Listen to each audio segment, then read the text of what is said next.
SASDOவின் பிரதான செய்திகள். தலைப்புச் செய்திகள்.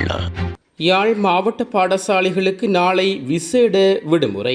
அரைகுறை ஆடையுடன் அரசாங்கத்தை சாடிய தபால் ஊழியர். முன்னாள் காவல்துறை அதிபர் தேசபந்து தென்னக்கோன் அதிரடியாக கைது. சடுதியாக குறைந்த உப்பு விலை. போராட்டத்தில் குதித்த யாழ் பல்கலைக்கழக ஊழியர் சங்கம். கனடாவில் விமான பணியாளர்களின் போராட்டம் முடிவு. தொடர்பன விரிவான செய்திகள். தாயக செய்திகள். யாழ் மாவட்டத்தில் உள்ள பாடசாலைகளுக்கு நாளை விசேட விடுமுறையினை அறிவிக்குமாறு பிரதமரும் கல்வி அமைச்சருமான ஹரணி அமரசூரிய பணித்துள்ளார். வரலாற்று சிறப்புமிக்க யாழ்ப்பாணம் நல்லூர் கந்தசுவாமி ஆலய தேர் திருவிழா நாளை இடம்பெறவுள்ள நிலையில் இவ்வாறு விடுமுறை வழங்குவதற்கு பணிக்கப்பட்டுள்ளது. நல்லூர் கந்தசுவாமி ஆலய தேர் திருவிழா வழமையாக பாடசாலை விடுமுறை நாட்களில் இடம்பெறுவது எனவும் இம்முறை பாடசாலை நாளொன்றில் இடம்பெறுகின்றதாகவும் சுட்டிக்காட்டப்பட்டுள்ளது. இந்நிலையில் பாடசாலை மாணவர்களும் ஆசிரியர்களும் குறித்த நிகழ்வில் பங்கு பெற வேண்டும் என நோக்கில் யாழ் மாவட்ட பாடசாலைகளுக்கு விசேட விடுமுறை நாளை வழங்க வேண்டும் என நாடாளுமன்ற உறுப்பினர்களான வைத்தியர் பத்மநாதன் சத்தியலிங்கம் மற்றும் ரஜீவன் ஜெயச்சந்திரமூர்த்தி ஆகியோர் இன்று மதியம் பிரதமர் ஹரணி அமரசூரியவை நேரில் சந்தித்து கலந்துரையாடினார்கள்.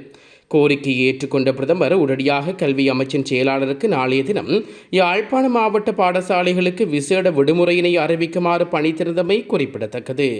அதிகாரிகள் அமைச்சருடன் இணைந்து தபால் ஊழியர்களின் வேலைநிறுத்தம் குறித்து தவறான தகவல்களை வெளியிட்டு பொதுமக்களை தவறாக வழிநடத்துவதாக அரைகுறை ஆடையுடன் போராட்டத்தில் ஈடுபட்டு தபால் ஊழியர் ஒருவர் தெரிவித்துள்ளார். போராட்டத்தில் ஈடுபட்ட குறித்த ஊழியர் ஊடகங்களுக்கு கருத்து தெரிவிக்கையில், எங்களுக்கு போதுமான சம்பளம் மற்றும் கொடுப்பனவுகளை வழங்குவதில் அதிகாரிகள் தவறவிட்டதாலேயே இந்த வேலை நிறுத்தம் முன்னெடுக்கப்படுகிறது. எங்களது சீருடைக்கான கொடுப்பனவை அதிகரிக்க கோரியுள்ளோம். சைக்கிளுக்கான கொடுப்பனவை அதிகரிக்குமாறும் கோரியுள்ளோம். அத்துடன் ஊழியர்களின் ஒப்பந்தங்களை நிரந்தரமாக்குமாறும் கோரியுள்ளோம். ஆனால் அதிகாரிகளும் அமைச்சர்களும் கைரேகை மற்றும் மேலதிக நேரம் பற்றி பேசுகின்றார்கள். சீருடைகளை தைப்பதற்காக 600 ரூபாயும் சைக்கிளுக்கான கொடுப்பனவாக 250 ரூபாயும் வழங்கப்படுகிறது. அஞ்சல் தொழிற்சங்கங்களால் நடத்தப்படும் தொடர்ச்சியான வேலைநிறுத்தம் குறித்து பொதுமக்களிடம் அதிகாரிகள் தவறான தகவல்களை பரப்புகின்றார்கள்.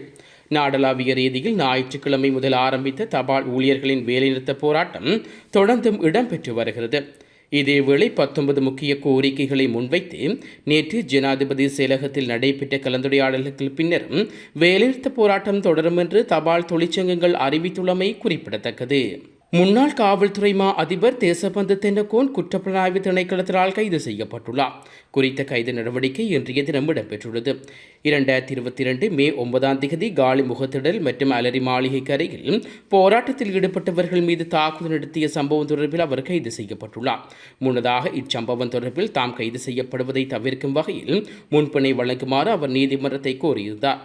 எனினும் அவரது முன்பிணை கோரிக்கை கோட்டை நீதிவான் நிபுலி லங்காபுரியினால் இன்று நிராகரிக்கப்பட்டது. இந்நிலையிலேயே அவர் கைது செய்யப்பட்டுள்ளார். தேசிய உப்பு நிறுவனம் அயோடின் கலந்த லக் உப்பின் விலையை குறைத்துள்ளதாக தெரிவித்துள்ளது. இன்று நடைபெற்ற ஊடகவியலாளர் சந்திப்பில் கலந்து கொண்டு உரையாற்றுகையின் போதே தேசிய உப்பு நிறுவனத்தின் தலைவர் மேற்கண்டவாறு குறிப்பிட்டுள்ளார். அதன்படி 400 கிராம் அயோடின் கலந்த உப்புத்தூள் பேக்கெட்டின் விலை 20 ரூபாய் குறைக்கப்பட்டுள்ளது. மேலும் 1 கிலோகிராம் உப்புத்தூள் பேக்கெட்டின் விலை 30 ரூபாய் குறைக்கப்பட்டுள்ளது. அதன்படி அடுத்த வாரம் தொடக்கம் 400 கிராம் உப்புத்தூள் பேக்கெட் ரூபாய் 100 விலையிலும், 1 கிலோகிராம் உப்புத்தூள் பேக்கெட் ரூபாய் 200 விலையிலும், 1 கிலோகிராம் உப்பு பேக்கெட் கட்டிகள் ரூபாய் 150 விலைகளும் விற்பனை செய்யப்படும். அம்பாந்தோட்டை மகாலேனே, பூந்தலேவே மற்றும் படுலகல லேவே ஆகியவற்றில் உப்பு அறவிட ஏற்கனவே தொடங்கியுள்ளதால் பொதுமக்களுக்கு நிவாரணம் வழங்கும் நோக்கில் இந்த விலைகள் குறைக்கப்பட்டுள்ளதாக தெரிவிக்கப்பட்டுள்ளது. ஒப்புக்கொண்ட MCA கொடுப்பனவு உடனடியாக வழங்கப்பட வேண்டும் என்ற கோரிக்கைகளை முன்னிறுத்தி யாழ் பல்கலைக்கழக ஊழியர்கள் சங்கம் ஒருநாள் அடையாள வேலைநிறுத்த போராட்டத்தை மேற்கொண்டார்கள். குறித்த வேலைநிறுத்த போராட்டம் இன்றைய தினம் முன்னெடுக்கப்பட்டது. இதன்போது பின்வரும் கோரிக்கைகள் முன்வைக்கப்பட்டது. நீக்கிவிடப்பட்ட 20 வீதத்தை உடனடியாக வழங்கி, அதிகரிக்கப்பட்ட இடர்கடனை உடனடியாக வழங்கி, மக்களாட்சி அரசாங்கம் பேச்சுவார்த்தைகளை தவிர்த்து வருகிறது. அதிகரிக்கப்பட்ட வரவு செலவு முன்மொழிகளுக்கு பல்கலைக்கழகங்கள் தகுதியில்லையா? UGC தவிசாளர் மீள துயிலிலா?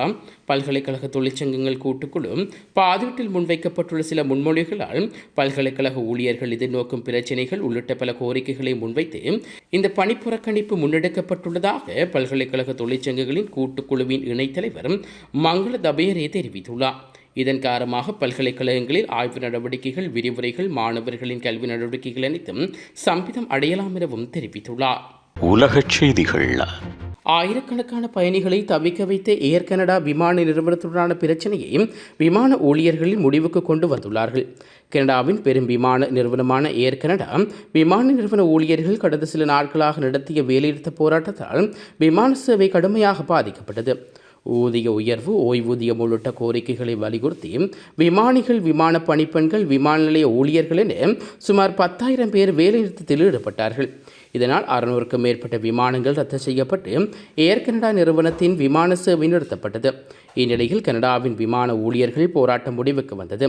இதுகுறித்து ஏர் கனடா விமான நிறுவன ஊழியர்களின் சங்க நிர்வாகிகள் தங்களது போராட்டம் முடிவுக்கு வந்திருப்பதாக தெரிவித்துள்ளார். சம்பள விவகாரத்தில் ஏற்பட்ட முரண்பாடுகளை வலியுறுத்தி நடத்தப்பட்ட போராட்டத்தில் விமான நிறுவனத்துடன் சுமூக முடிவு எட்டப்பட்டுள்ளதை தொடர்ந்து போராட்டம் வாபஸ் பெற்றுள்ளதாகவும் தெரிவிக்கப்பட்டுள்ளது. எனினும் ஏர் கனடா விமான சேவை முழுவதுமாக சீராக இன்னும் ஒரு வார காலம் ஆகும் என்றும் தெரிவிக்கப்பட்டுள்ளது.